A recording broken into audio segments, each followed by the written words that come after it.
When pondering haunted places, we often turn our thoughts to the ghostly apparitions that wander old mansion houses, the labyrinthine halls of abandoned asylums, or the uneasy peace of forgotten graveyards. But sometimes, just sometimes, a haunting can take place in the most mundane of places. And whilst we rarely spend our days worrying about who or what is watching us, listening to us, waiting for us to notice, it is still better not to reach out into the void and speak their name.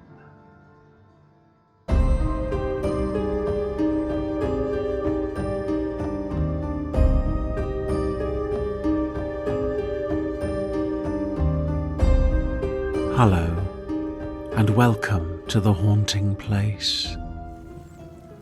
Tonight we gaze into the ghostly flame to reflect upon a tale of everyday haunting. For who knows what ghosts exist among us?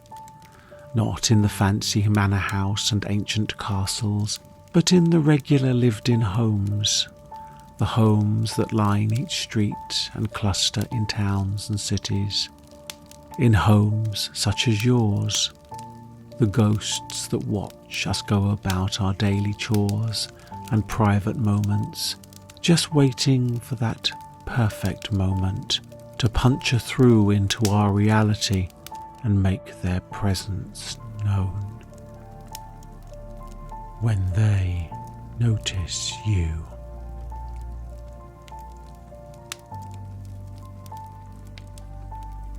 A car speeds along a road, licked by the savage flames of a field on fire. The sound of Berlin's song, Take My Breath Away, plays as the car manoeuvres to avoid the flames that gradually envelop it. As I begin to wake from my slumber, I wondered why the TV was on in the early hours of the morning. The Peugeot advert was almost as prevalent on the television as the song itself was in the charts. I squinted, still gripped by a slumber, watching the dancing of flames around me. Yet the flickering was more than a small TV set. They were all around, ahead of me, to the sides. The song began to distort and warp as I struggled to move, gripped by the paralysis of sleep. I could smell the smoke, taste it, and I knew this was not an advert I was watching, but a real fire. My mind, in its sleep state, had made some strangely humorous connection between the flames and the song, and, as the subconscious mind does like to play on words, or in some cases situations, it delivered a cheery soundtrack to the imminent danger of death I faced in this moment. Unable to move, the song faded completely, and just the crackle of the fire that raged around me remained. It was at this point I remembered the room full of people that surrounded me. I could sense my friends, all sleeping and completely unaware of the peril we shared.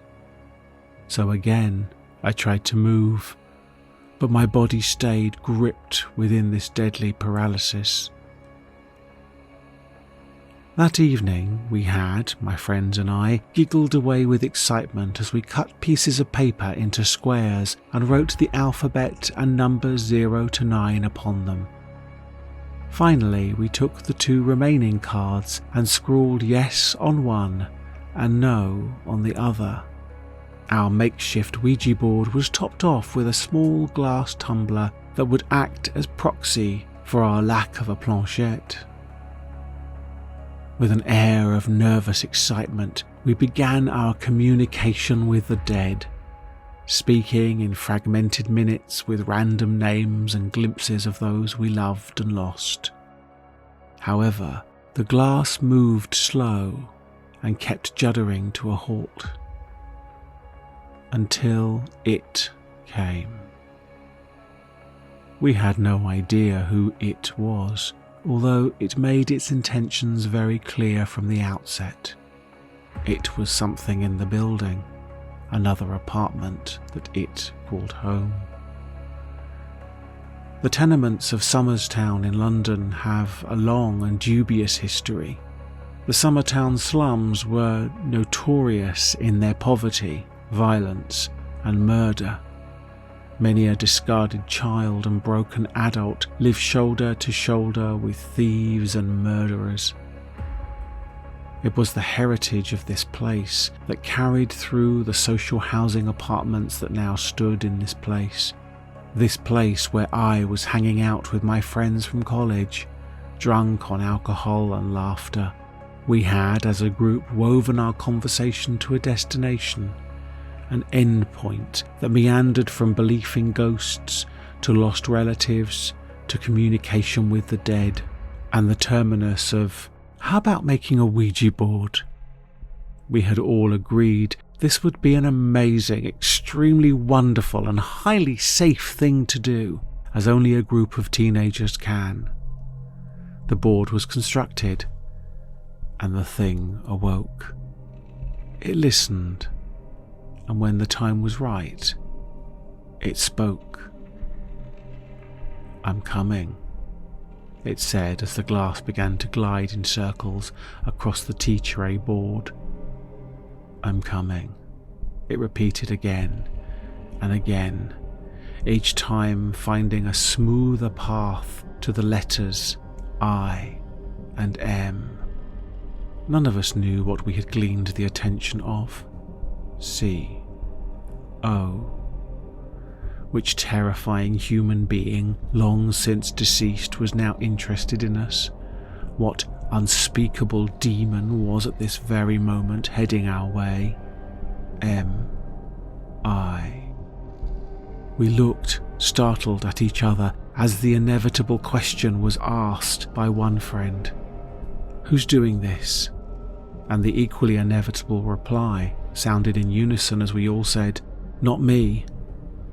N. G. The glass changed direction as momentum built. Closer, it spelt. Closer.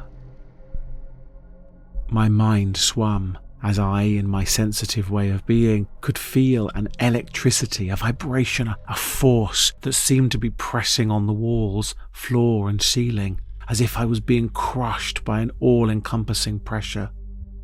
Closer. I had an internal vision of some dark shadow rippling its monstrous hulk from flat to flat, melting through the walls like water through paper, growing, feeding on our fear as it moved ever nearer. I had first sensed it a ways off when it first moved the glass, but had dismissed the experience as my imagination playing tricks. Yet now it was everywhere, undeniable in its power and suffocating in its proximity. "I'm coming." Again it repeated in a change to its familiar pattern of letters. "I'm here," it said with a scream of the glass that was now wrenched from our fingertips and bounced off the wall with a hollow thud. We all watched as the glass came to rest before us, upturned, and appearing to us now less like a receptacle and more a doorway that had just let something in. There was silence, just a heartbeat of motionless quiet before we leapt into action. The cards were swept up and carried to the kitchen where we burnt them in the sink, washing the glass and tray before placing them away in the hopeful safety of a cupboard. All exhausted and rather afraid of what we had just experienced, we settled down on the sofa and chairs and carpet ready to sleep. Was it an ember, some dancing fae from the burning paper that started the fire? Or was it something more sinister? We shall never know.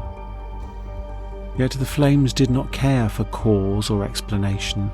They simply consumed with ravenous tendrils of fire. I pulled myself from my paralysis and cried out to my friends, who all began to stir. Moments later, we were all rushing around in some barely contained panic, filling a bucket and a cup and jars with water to douse the fire. And then we were done, and the flames were gone, and the smoke began drifting through the open window. We were left with a sole reminder of our sojourn into the unknown. Burnt into the wall, patches of charred paint and plaster found a perfect balance of dark and light to create a face, the face of a man who stared out at us, watching and grinning with an unspeakable malice. In his charcoal eye, a glint could be seen, a small dent that had escaped the fire's fury, a dent where the glass had struck.